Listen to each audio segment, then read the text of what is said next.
one game away. Blow up. We're playing for something, man. We're playing for something. This gotta mean something to you.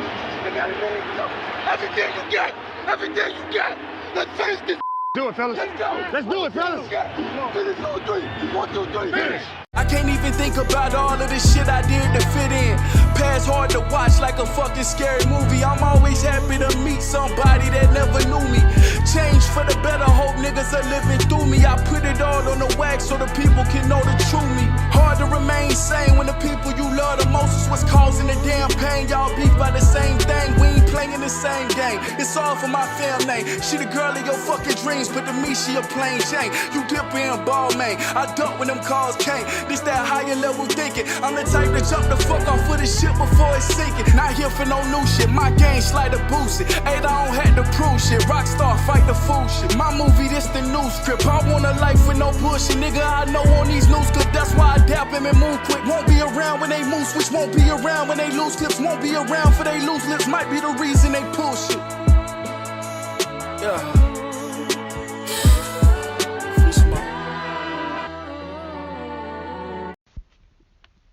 UFC, I don't know why I started by saying UFC. Yo, what a fucking night, man. UFC 220, UFC 281, there we go. UFC 281, what a fucking night.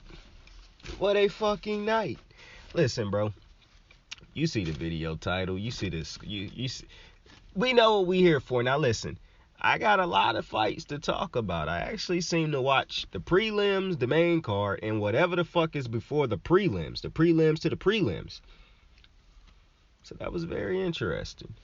But I understand that you want to talk about Israel Adesanya and Alex Pereira. So I will start off by talking about that fight. The last Stylebender lost this fight. The last Stylebender lost this fucking fight. And it's almost unbelievable unless you actually watch the fight. Because you see, Izzy was winning, I think they say he was winning 3-1 on everybody, on all the judges' scorecards. That's not hard to see. If you watch the fight, you can see that he was running away with the fight basically off of points. But if you watch a couple of Izzy's latest fights, I understand Izzy got 6 knockouts in his career, or 5 knockouts in his career. But those were earlier. If you look at, and I understand the latest one I think he has is against Paulo Costa. But if you look at the majority, and I can make an argument, Paulo Costa, once his leg was shot, he just became a sloppy fighter in that fight because he was losing off of points and really just became an airhead towards the end of that fight because he knew he was losing that fight off of points, so he decided to take stupid risk, and Izzy was able to catch him. But for most of these fights, Izzy usually getting you by going to a decision. And the one thing that I would say about Izzy's career, because every fighter usually got knockouts here and there mixed in, because Izzy is a phenomenal striker. Very accurate striker, I would say. Matter of fact, let me say that. I think he is, you could say he a phenomenal striker, and I think he is a great striker and a unbelievably accurate. So that's why Izzy can win a fight off of points, because he will accumulate a shit ton of points throughout a fight because he can get you with the jab and all other type of strikes that he got. The problem, however, with Izzy over the last couple fights or over his career lately, in my opinion, was his lack of power. And the fact that I don't even think sometimes a lack of power is that bad. It don't matter if you can put people away in a different type of way other than decision. Meaning, if you are a submission specialist, if you are great at getting to the ground, going to the ground and finishing people on the ground, what ways is Izzy able to beat guys other than going to a decision? And that's one of the problems that you see I knew would eventually come back to bite Izzy, because he's not a great wrestler or anything. I think Izzy, he's a great defensive fighter at times. But I also think when you look at the level of competition that Izzy done fought, And I'm not shitting on his competition. I think he done fought a lot of great fighters. But I don't think, because I don't even think Pereira is necessarily better than any of the past fighters he done fought. I mean, you could look at Robert Whittaker's resume and say he a better fighter. But it's just, it feels like these fighters don't have something that could take them over Izzy. It didn't necessarily feel like Izzy was light years better than them. It just felt like every time the fights went to all these dudes, it just felt like couldn't step up. Like Jared Cannonier was a weird fight because it felt like he was scared to throw. I don't know what it is about Izzy that had these dudes fighting less than when they fought him compared to when they fight other dudes. So it always just felt like Izzy was just that guy.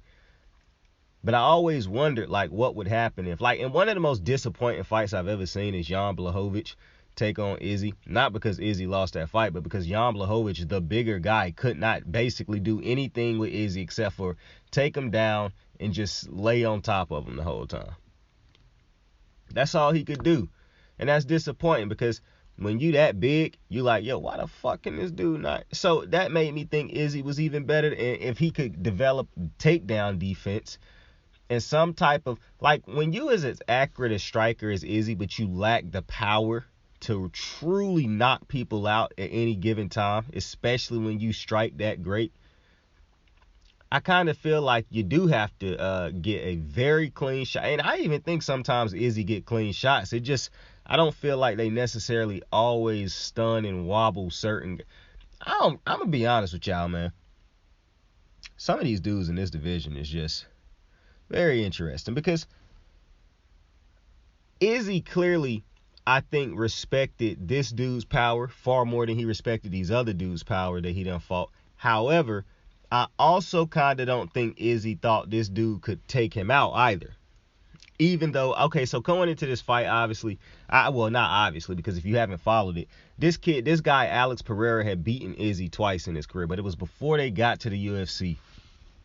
It was in kickboxing. The first time he beat him by decision. The second time he knocked him out in the last second. And so tonight he also knocked Izzy out at the last second to win this fight. And I'm just telling you, bro, these fifth rounds are real son of a bitch this year, bro. That's all I'm going to say. Listen, Glover Teixeira lost his title in the fifth round. Kamaru Usman lost his title in the fifth round. Tonight, Izzy lost his title in the fifth round. Every single one of those fights I just named, the champion was winning the fight. Every single one of them was just mere seconds to minutes away from winning the fight.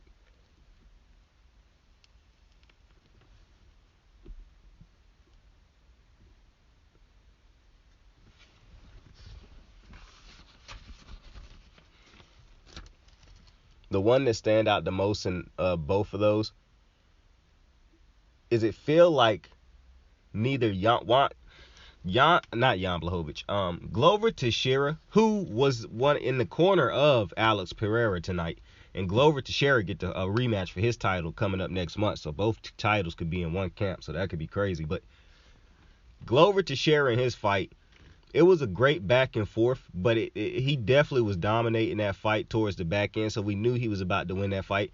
His shit literally was a last second loss. Because he got tapped out. He got rolled into a submission at the last second. Kamaru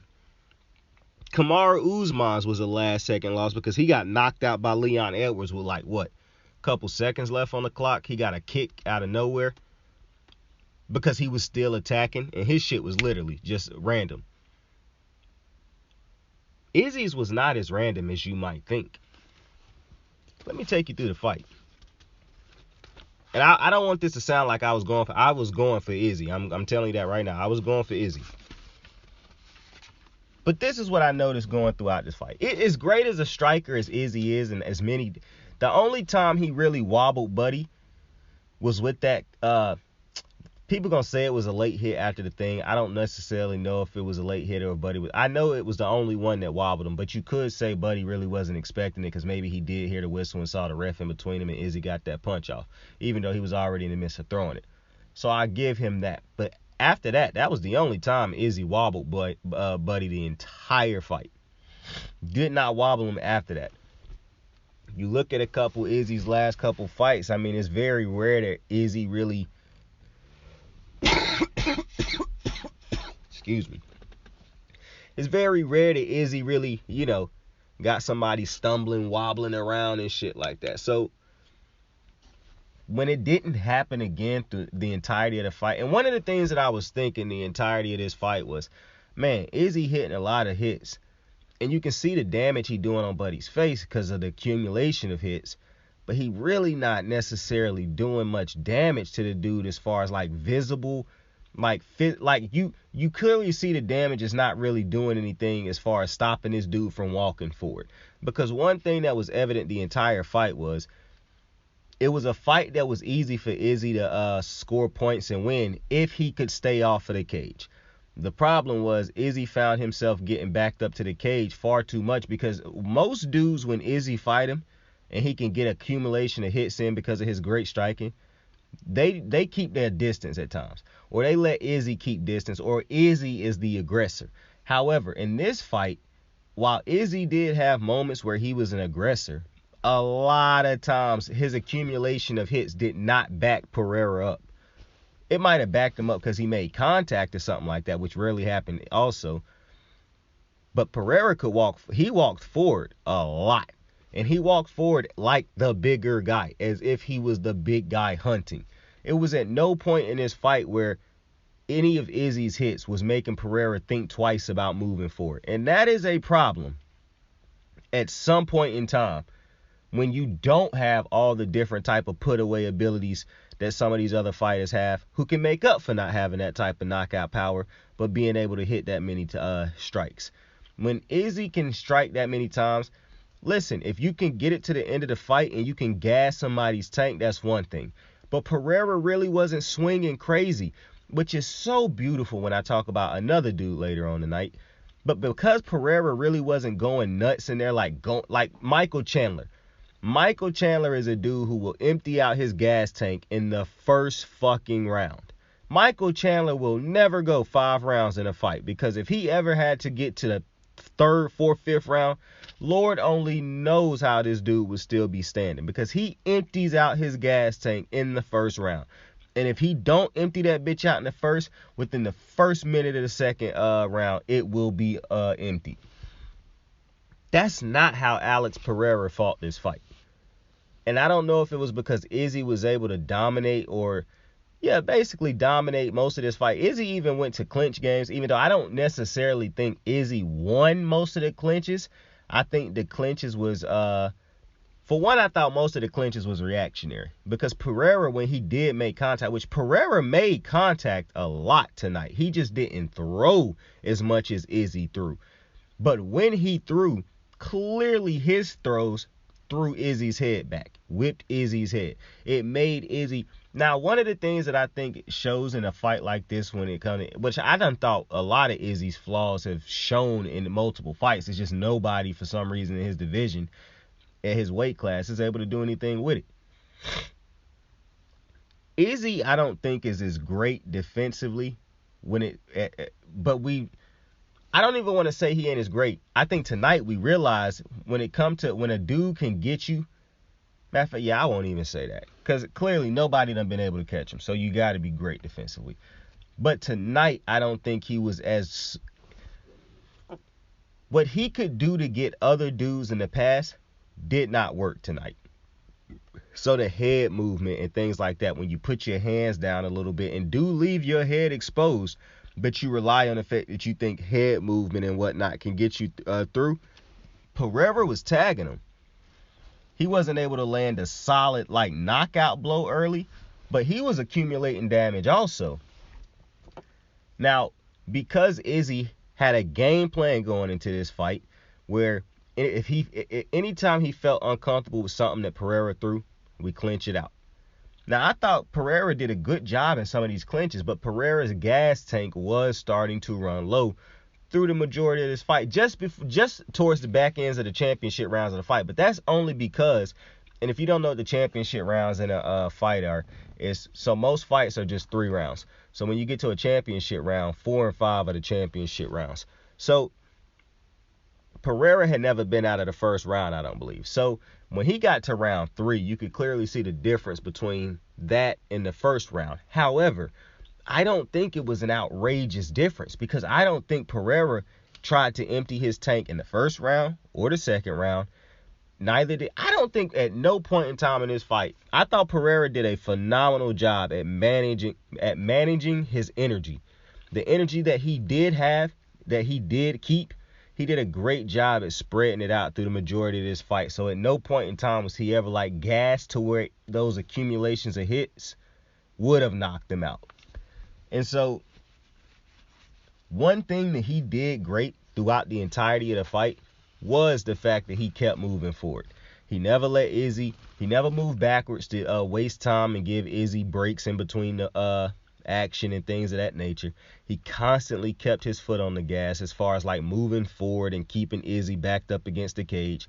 And listen, when Izzy was able to get a takedown, and Pereira got a takedown also, neither takedown really amounted to much, but Izzy's takedown had him have ground control for the majority of the end of the round, and he ended up winning a round because of that. And I kind of knew nothing would really come of that. He was landing some decent strikes on the ground, but I knew he wasn't going to really get a submission or anything like that because we know Izzy ain't.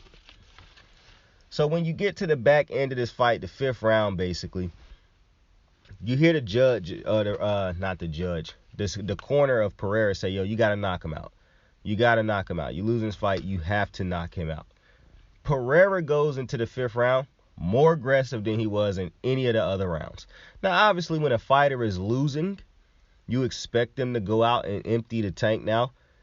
But you still got to remember this, the 5th round. Not only that, he was calculated. It wasn't like he was just going out there throwing crazy. He was calculated with his aggressiveness. It's like the aggressiveness you saw from Pereira in the round 5, you thought you would have saw that in round 1.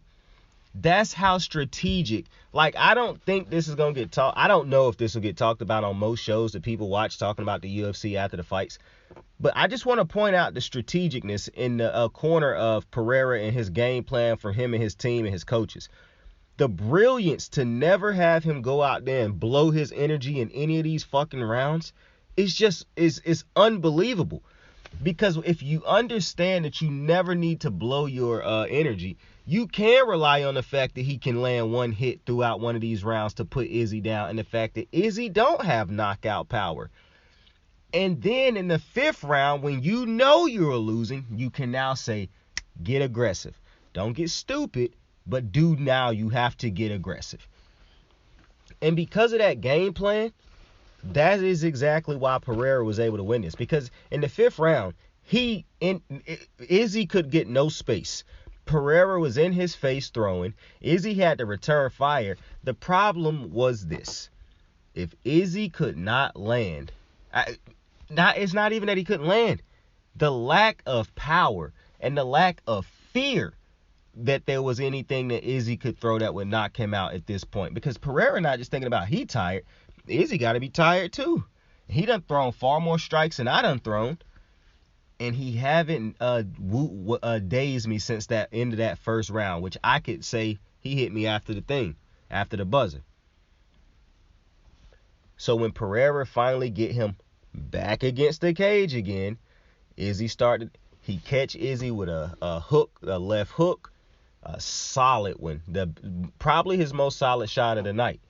And that is what dazes Izzy. And then he start teeing off on him like Poirier was teeing off on Conor McGregor against the cage. And it was over from there. And that was probably towards the back end of the 5th round, like I think it was like a minute or 2 minutes, probably less than that. And he put Izzy down. And new UFC light heavyweight champion, I believe it was the light heavyweight championship, Alex Pereira. And it was just a phenomenal fight. And not only was it a phenomenal fight, once again, to me, a fight like this, and congratulations to Alex Pereira and his corner and his coaches and his team. A fight like this just shows you it's not just your fighters. If you have great coaches and great people in your corner with a game plan, this is all that is also a part of being a champion. Because Alex Pereira could have went out there with a bad head coach and was like, bro, you a more powerful hitter. You got a knockout power. Just go out there and seek a headshot. Go out there head hunting and just stay relentless. And could have gassed himself out early in the fight and had nothing and could have got caught late in the fight because of how different you fight when you are tired. Alex Pereira didn't fight like a man who was exhausted when he was late in these rounds. And because of everything that he brought, his coaches and the game plan, that is why they were, and because the execution, because you still got to be able to execute it.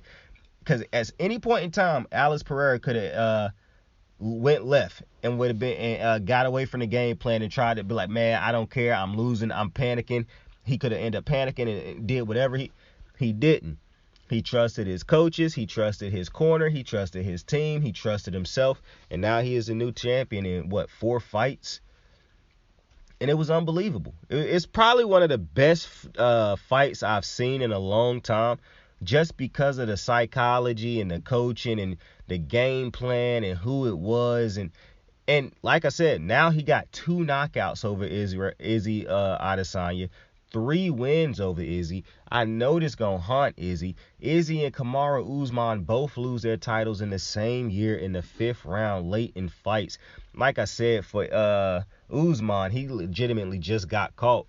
You could say Izzy got caught, but I think Izzy was just getting beat up in that 5th round towards the end. And I thought for the majority of the fight, while Izzy was winning it on the scorecards, I could make an argument to you or show you different times throughout the entirety of the fight where Izzy had to adjust because he felt the power of Pereira multiple times. In the 5th round, because Izzy was also gassed, because see, what Pereira caught him with before he caught him with the big hook, Izzy would have adjusted to that way different in rounds 1, 2, 3. But when you're in round 4 or 5, even though Izzy is used to that, your body and your speed and your movement still is off a little bit. And Pereira, because he did not, and like I said, you can make an argument, Izzy exhausted more energy in this fight than Pereira did. So it was just beautifulness all around from Team Pereira. And just what unbelievable night, bro. But that was the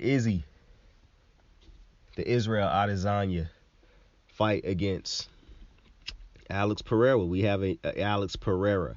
We have a new champion. Now, I will go over the other fights on this card. I'm probably not going to talk about the Izzy fight. No, well, you know what? The next fight I'll go over real fast because I know people might want to hear this fight too. Now, I really don't want to skip. I really would like to just go through. But you know what? I got y'all. Michael Chandler took on Dustin the Diamond Poirier. Michael Iron Chandler.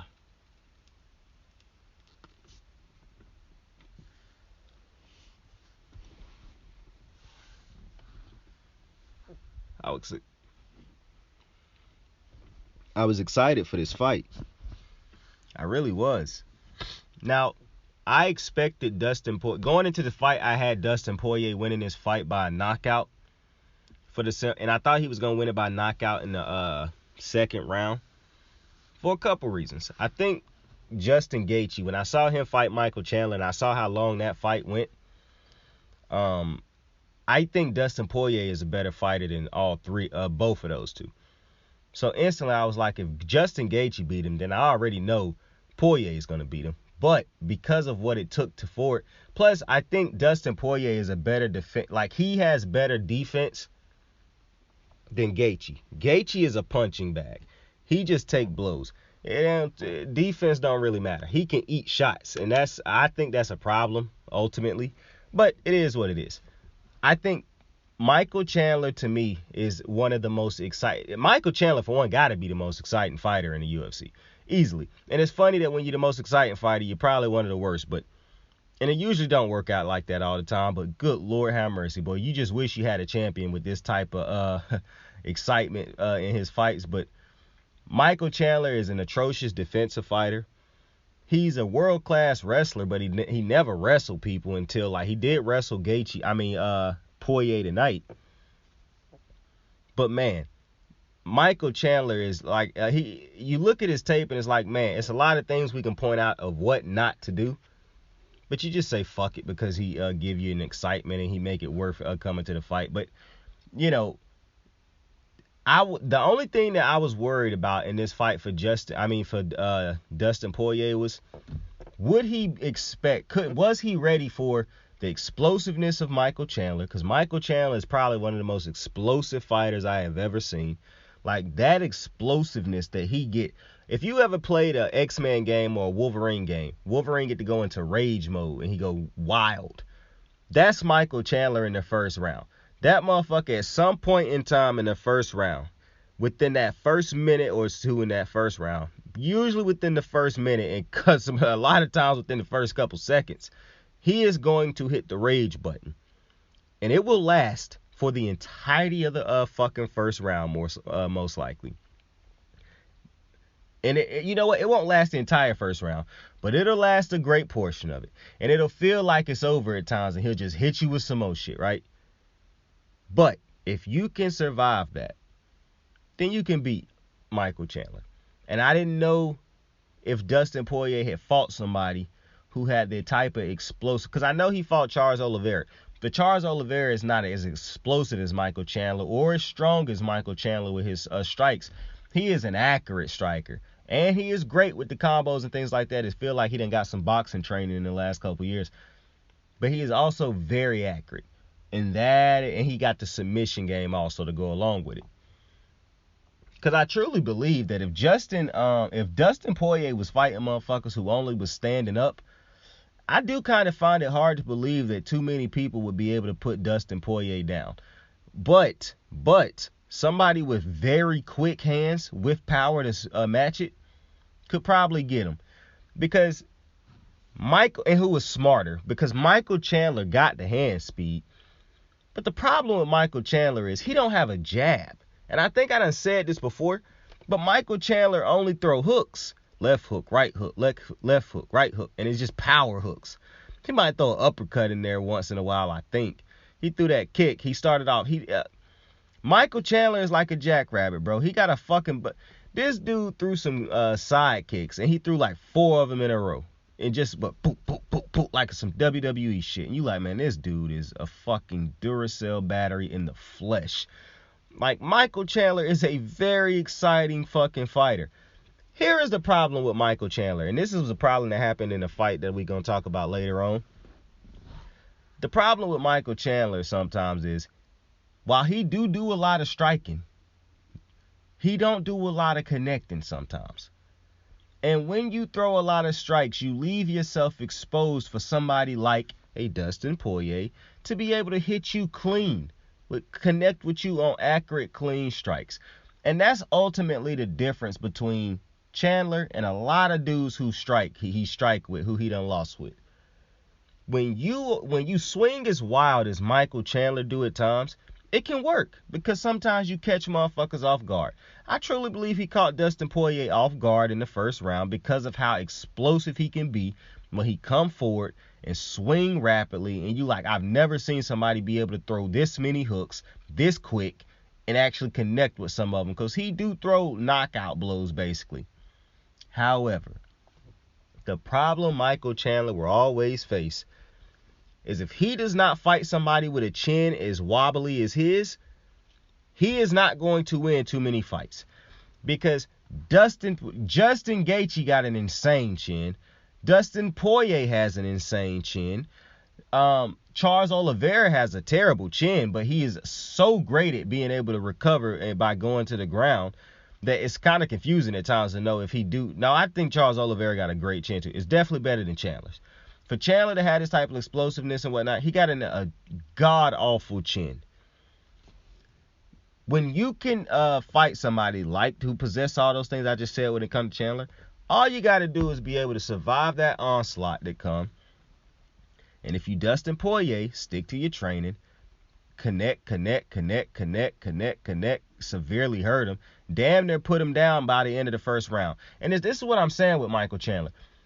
Dominating the first round, it felt like, because his speed and his just explosiveness, he was able to catch off Poirier. Towards the end of the first round, Poirier regrouped and damn near put this motherfucker down. against the cage like Adesanya was just tagging up, was teeing off on him. And this is when I say the swinging a lot but not hitting shit. Because instead of trying to defend those punches, Michael Chandler, all he knows how to do is swing back. So he's swinging with his back against the cage, a fucked up nose, fucked up face, fucked up eyes, but he's not hitting nothing.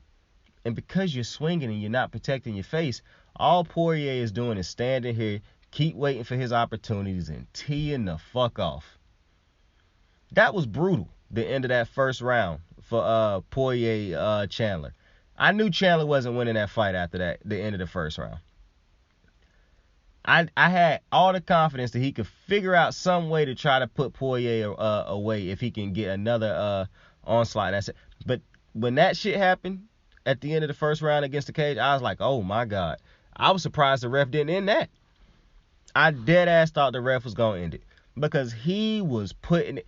Bro, it was basically like watching one of those movies where somebody is so beaten and you watch the bad guy come in and just start fucking. It happened to Superman all the time, where Superman beaten and broken and somebody with crazy just come in and start beating the shit out of him. That's what it looked like Chandler was happening. What was happening to Chandler, but he somehow survived and went to the next round. Well, he made it through the second round also because he decided to wrestle the entire round. And that's when I said, you know what, Chandler might be turning over a new leaf. I said, I've never seen him decide to do something like this. And Poirier couldn't get off of him because Chandler's a big dude. He slammed him down, ground control. He threw off some big strikes too. One of my problems in this exchange, though, in the second round, for one, don't know how a blood stoppage did not happen. The amount of blood that was coming from Chandler's nose, because he got caught with another hit. That's why he decided to take him down, because he got his nose broke, basically.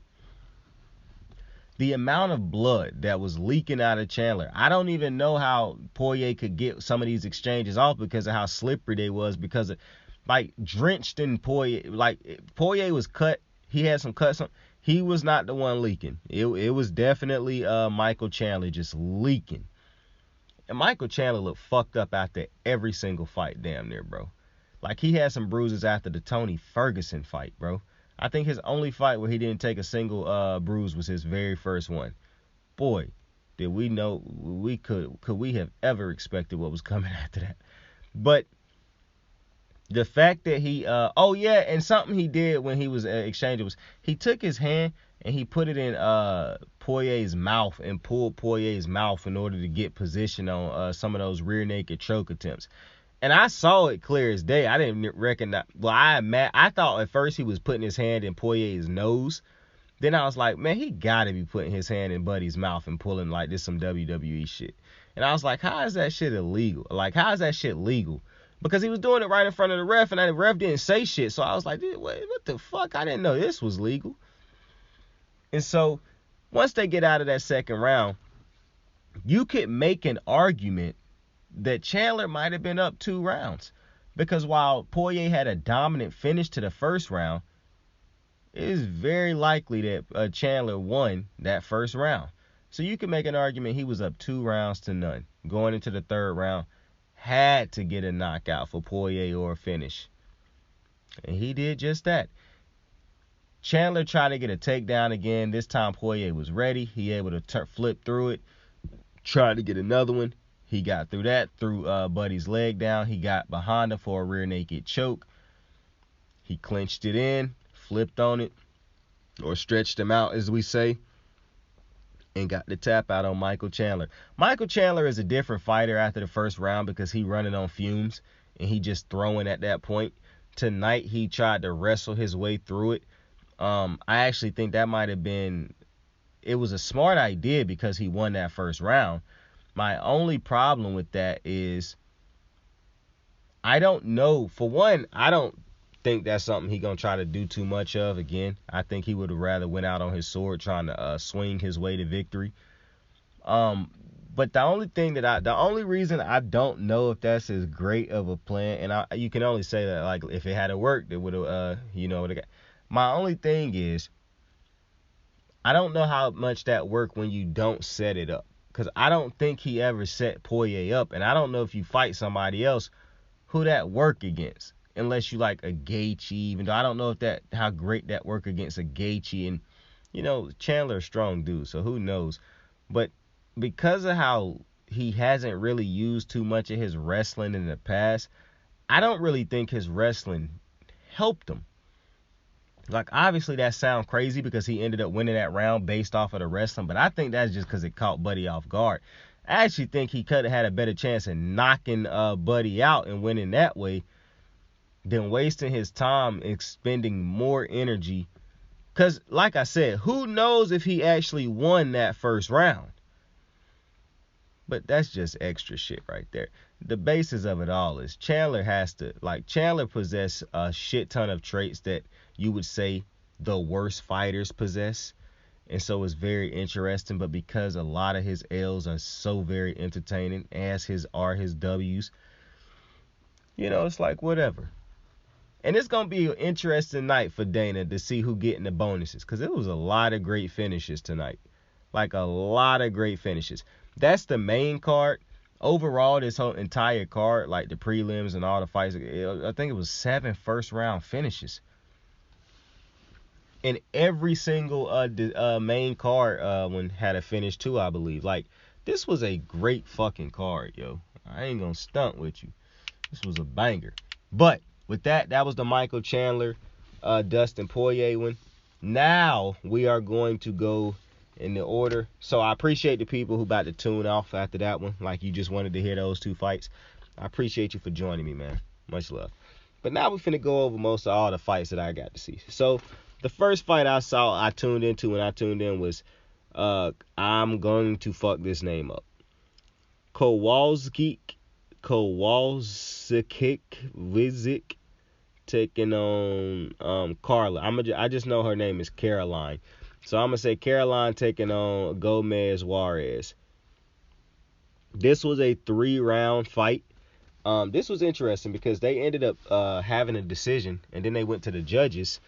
And then as it felt like Bruce Buffer was finna announce who won the fight, they made a change like mid. It was a lot of nonsense happening.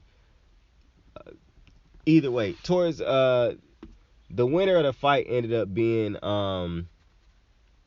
Caroline. Now, some people gonna say this fight and be like, oh no, Gomez was robbed. I don't believe so. Gomez threw a lot like Michael Chandler, but she didn't even connect a lot like Michael Chandler. Like, she didn't connect nowhere near as much, I don't think, as like Michael Chandler, or nearly as impactful as the connections that Michael Chandler have.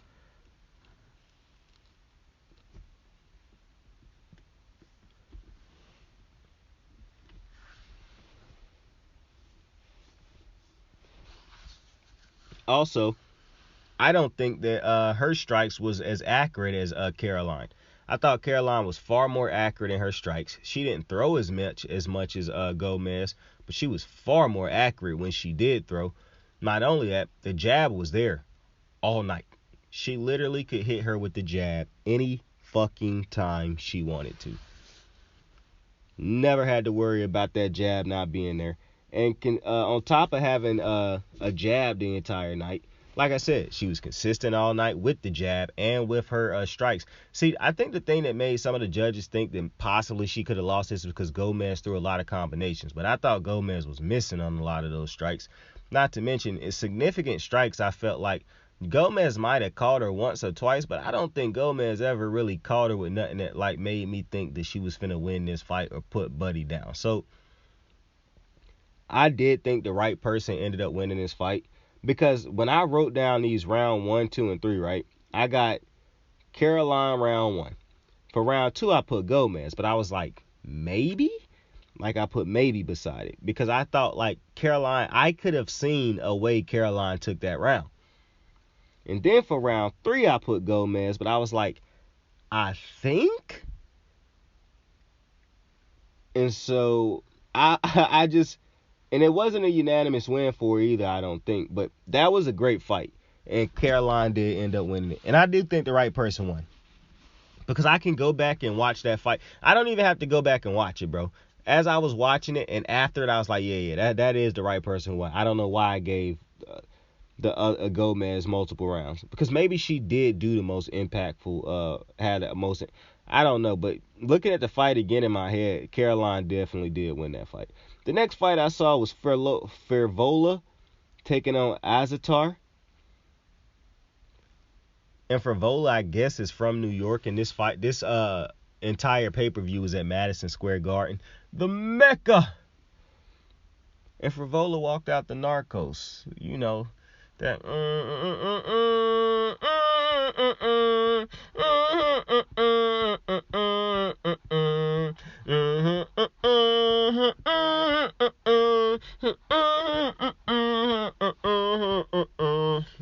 you know. The Mets closer, Edwin Diaz, who just signed a crazy-ass deal with the Mets. That's his shit. That's his walkout music to close games. But that is neither here nor there. Fervola ended up taking on Azatar. I'm going to tell you something. Fervola, I think that y'all call this ginger, the orange ginger beard, very clean. Very clean. I could not... I kept thinking that at the beginning of the fight. I'm like, yo, Buddy has a clean beard. Very clean beard. I'm just saying. But round one, Fervola won with a knockout. And so this is a very interesting match. Because, well, it wasn't very interesting because it didn't take too long. But Azatar did not look like he was ever comfortable in this fight. He got one hit where it was weird how because he didn't feel like he got everything in his hit. But it showed his power, because it do look like it rocked Buddy a little bit. But then they got in off of him throwing a terrible hit, and he got in close, and then Buddy just rocked him. He was able to get him, catch him, and then put him down, put him to sleep. Buddy got up and said, what the fuck happened? He was asking people what happened. I'm not making that up. Buddy got up and asked what happened. He went to his corner. He asked what just happened. You got slept, my guy. I literally wrote down.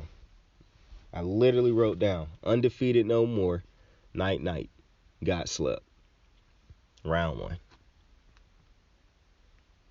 Yeah, that was tough. Now, I don't know what those two fights... Like, I don't know what you would call because those were not on the prelims. Those were not two prelim fights, I don't believe. Because the prelims start with Petrosky and Truman.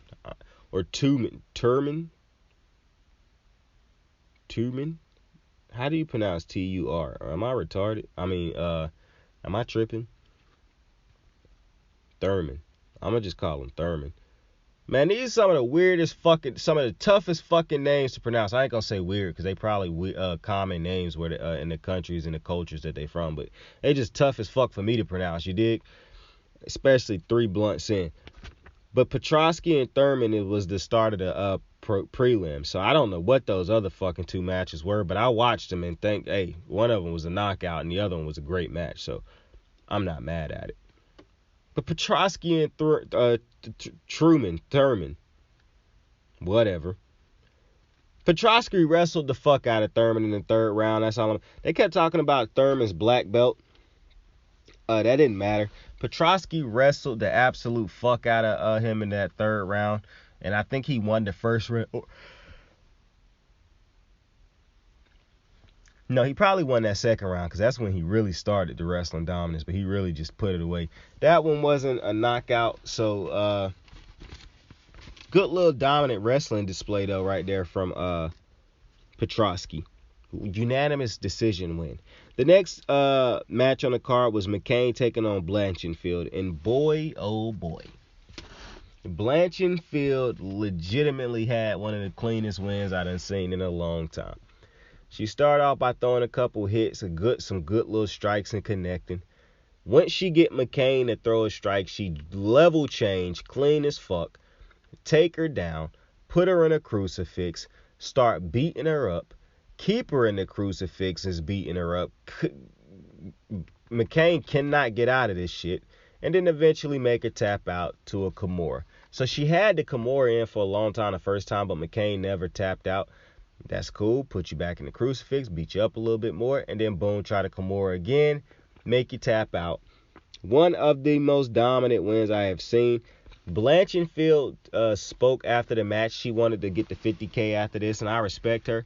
But I don't know if she is going to get that after this, which is why I said it's interesting what Dana gonna do tonight, because I would have thought up to that point, I would have said, yeah, you probably do deserve the money so far, because the Frivola knockout of Azatar was dope, but this dominant, like what she just did was just absolute domination.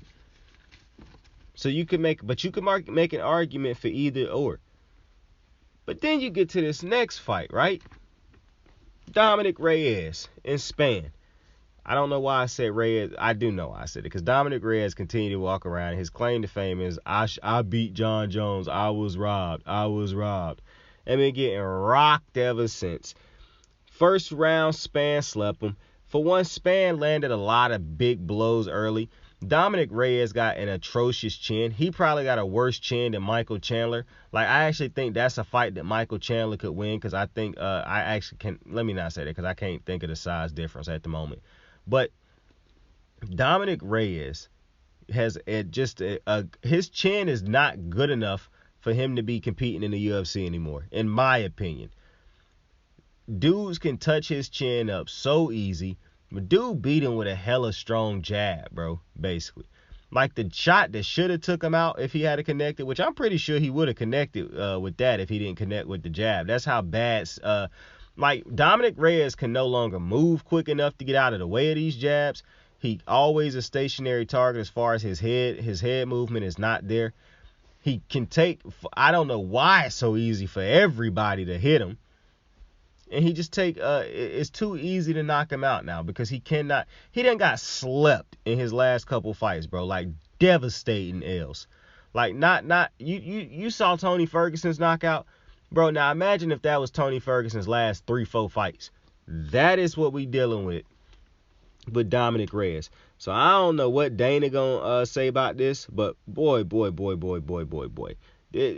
Dominic Reyes might have one of the craziest brutal falls I've ever seen from a UFC fighter after almost touching glory. Like, cause this shit is wild, bro. Like, I don't know if I've ever seen it before. But next we get into Rydell taking on Moicano. That was also a first round knockout. Well, it wasn't a knockout, it was a rear naked choke, but Moicano came out, dominated easily, was so efficient in his striking. Rydell tried to overstrike basically because he was getting tagged up. Moicano just was confident, fast, efficient, and then he found his opening when the fight got to the ground, and he caught him in a rear naked choke. He basically beat Buddy's ass and then choked him out because he was dominating the fight and then choked him out, and it happened all in the first round. So shout out to Moicano, great win. But then we hopped into the main card, and to start the main card, we got Dan Hooker taking on, I'm gonna fuck this name also. I'm not even gonna say the name. Yes, I am. I have to. Peleus. His nickname is the Prince of Peru. This was an interesting match because this kid who was called the Prince of Peru, he kept trying to get this like heel hook in. I think that's the name of his move. He kept continuously falling down, trying to set that heel hook up, trying to attack the leg of Dan Hooker. Because for one, he was so clearly outmatched on the feet. Like, it's very few times I watch some of these UFC fights and see somebody like that's terrible at striking at times. Like, you might got guys out there who are bad at striking, but you never really realize how bad they are at striking because, you know, they might not be fighting against somebody who is that much better than them at striking.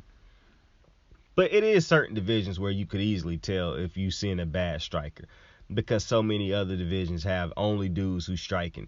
However, you look at how poorly this kid struck and you realize he really couldn't do shit but try to hit that one move. It's crazy when dudes get to this level off of being a one-trick pony.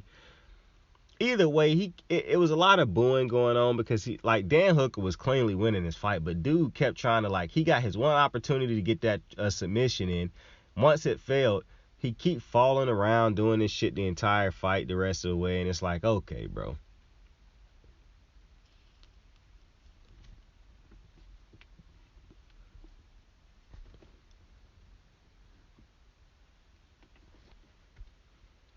Like, what the fuck are we doing here, my guy? Like, I could understand the frustration of Dan Hooker, bro. I'm like, this kid. And so then, because the ref kept making him stand up, once Dan Hooker actually caught him with a clean-ass body shot, it did make dude fall to the ground again. But this time I could tell that he was actually hurt, but the ref didn't realize that he was hurt. So the ref made him stand back up again, so he stood back up. But then Dan caught him in the body again. And this time I could tell that was the one that was really hurting him. Because dude fell to the ground again, and the ref tried to make him stand back up immediately. But dude kind of took his time because he was actually hurt. And the ref didn't realize it because goofball keep falling down doing this same shit. So the ref thought that's what it was happening again. But I could tell. I was like, oh, no. This motherfucker's hurt. Eventually he stand up. However, the commentator started to realize what I started to realize. And they was like, oh, wait, this could be a TKO if he can't get back up. He got back up. And Dan caught him again in the body. And this time, Buddy couldn't get back up. He turned over. And he was like, yeah, I'm not getting up. Those clean body shots, because Buddy was not defending his body whatsoever. And I understand some people think, you look at these things and you think, oh, only head shots is knocking people out. No. Body shots. One of the greatest, one of the most dominant looking, beast looking men you ever. What Pat called him, the alpha male of our species. Brock Lesnar, he got taken out by body shots. So, now, granted, he also did have a illness, but that's neither here nor there. Everything for narrative. But great win for Hooker. Great win. Front kicks to the body, and they'll do it. Hey, he said nope, they didn't believe in him. God did. Gutierrez taking on Frankie Edgar. Frankie Edgar in his last match in the UFC. He went out stiff. Pause. So, I don't know why he took this fight, how this fight got scheduled. Gutierrez is just a better fighter at this stage in their careers. He's a younger fighter. You got the height advantage, just clean and crisp. He put him away. He caught him with a knee in the first round. Knocked him out stiff. And the saddest part was that they kept talking about how Frankie Edgar's kid was there. Son was front row. So you got to watch your dad get knocked out like that. So that's rough, but it's like Daniel Cormier said, bro. It's no fairy tales in fighting. This is usually how great fighters go out. Knocked out, laid out on the canvas. So, shout out to Frankie Edgar and Frankie Edgar and a dope-ass career. And a dope win for Gutierrez. And we already talked about the Poirier-Chandler fight, but that was the next fight, was the Poirier-Chandler fight. And we did all the talking about that. I'll just go over the winner one more. Oh, Halle Berry, fine ass, got showed after this fight too. So shout out to Halle Berry, fine ass. But yeah, rear naked choke in the third round. Big time clutch win by the Diamond. But Esparza took on Wei Lee for the strawweight championship. Esparza defending that after winning it against Rose Namajunas. And I was interested going into this fight because I did think Wei Lee was the better fighter. This is going to set up some interesting things for this division. Round 2 rear naked choke. Wei Lee ended up winning this fight. Esparza really only had one good looking moment in this fight where it looked like she might be able to do something. Other than that, it was Wei Lee for the fight. Wei Lee was the better striker on the feet. Wei Lee, once she made the decision to try to attack that rear naked choke. And it's so sad how Carla Esparza gave up the arm to get the rear naked choke, because the under was already hooked in.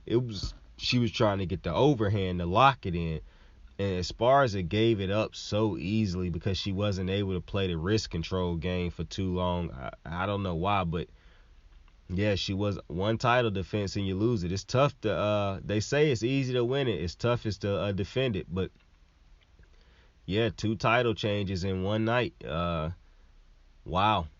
So, yeah, shout out to Wei Lee. And I love Wei Lee. We done talked about Wei Lee multiple times. Now, what's interesting is Rose Namajunas, to me, should have gotten the immediate rematch for this title. The only reason she didn't was because it was such a boring fight. However, she still was the champion who lost her title, so she should have gotten a rematch. Because she didn't, and because the Wei Lee, Joanna and Jacek fight was to lead for a number 1 contender, because Wei Lee ended up winning that match and winning this match, now the fight that you got to make is her and Rose. But I don't even know if you give Carla Esparza the immediate rematch, but Rose done beat Wei Lee twice. And DC said something interesting tonight. He said when you look at Wei Lee, she the better fighter. I mean, she just looked like the best fighter in the division, but she done lost to Rose twice, and he can't understand that. He said that shocks him. But it really don't shock me, because the first fight, I did think that Wei Lee would win that fight. However, once Rose won it, I realized, actually, I don't think I thought Wei Lee was going to win that fight. I thought Rose was going to win that fight, I think. I can go back and check. I'm pretty sure I did a video for it. But the thing that's the difference maker for Rose that she has that I don't think nobody else in the division has is speed. It's nobody in the division as fast as Rose, which is why it was so shocking that she was so afraid of Carla Esparza's takedown that she wouldn't utilize the one thing that she has, that she should already know that she have, that is so clear and away better than what anybody else in her division can match her with. Speed. You beat Wei Lee, the best all-around fighter in the division probably at this point, because of how faster you are. She didn't expect that type of speed. You got to catch her. But then in the second fight, you still won that off of accumulation of points, because you, not only are you super accurate, but you're super fast at the hand speed. So this fight against Rose that they might have with Rose and Wei Lee for part 3, I think Rose gonna win this too. The only thing that could change it is because I don't think Wei Lee gonna put Rose away. I don't think she fast enough to catch Rose. I think anytime she try to come in and get close to Rose, Rose's speed will fuck her up. And she know that. She knows she not fast enough to compete with Rose's jabs and the quick combinations Rose can do. And because of that, she'll try to wrestle and do all this other shit, but I don't know if that'll work like it didn't work the second fight. The only thing that could change is the championship's advantage, where if it come to a decision and it's a close fight, maybe you give it to Wei Lee. But if that's not what happened, I don't know how Wei Lee take out Rose Namajunas, because you don't get faster as you get older. And you don't possess the type of speed. You don't teach the type of speed that Rose Namajunas has. That's just a special God-given ability that Rose continues to hone. That's just point blank period. And so I don't know what really happened next in this division, because you can give her Carla Esparza back to back, I guess. But let's say Carla Esparza win that fight. I don't know if she would, but let's say she do. Okay, well then you give her Rose Namajunas, because she has beaten Rose twice. But let's say Rose win that fight. Well then that would be, I guess you would give her Carla again. Like, it's just because she done beat Wei Lee twice. But I don't know, bro. It's confusing. I'm imagining it. I don't know what happens in that division, but shout out to Wei Lee. And that is UFC 281. It was a great fucking night. It was a shocking night to see my boy Izzy get put down like that, bro. Devastating, my guy. Devastated. Can't believe it. I can't believe it. But hey, the fight game is an ugly one. But with that being said, hey, this was really fun. We hoped you liked it too. Seems like we've just begun when suddenly we're through. Goodbye, goodbye, good friends, goodbye. I appreciate y'all for joining me. I'm kicking it with Saint. Tell somebody you fuck with him. Tell somebody you love him. Saint out. I got the moves like hot sauce. Lil' mama taking the top off. I'm laying down getting topped off. After this, you know she getting knocked off. I know she loving the money, so I keep on thumbing and thumbing. She say she horny when she taking shots, so I keep them coming and coming. Now I'm putting dick in her tummy. Scoop her up like I'm raking her something.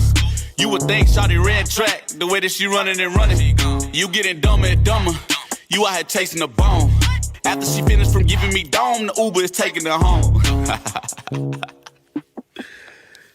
Tight.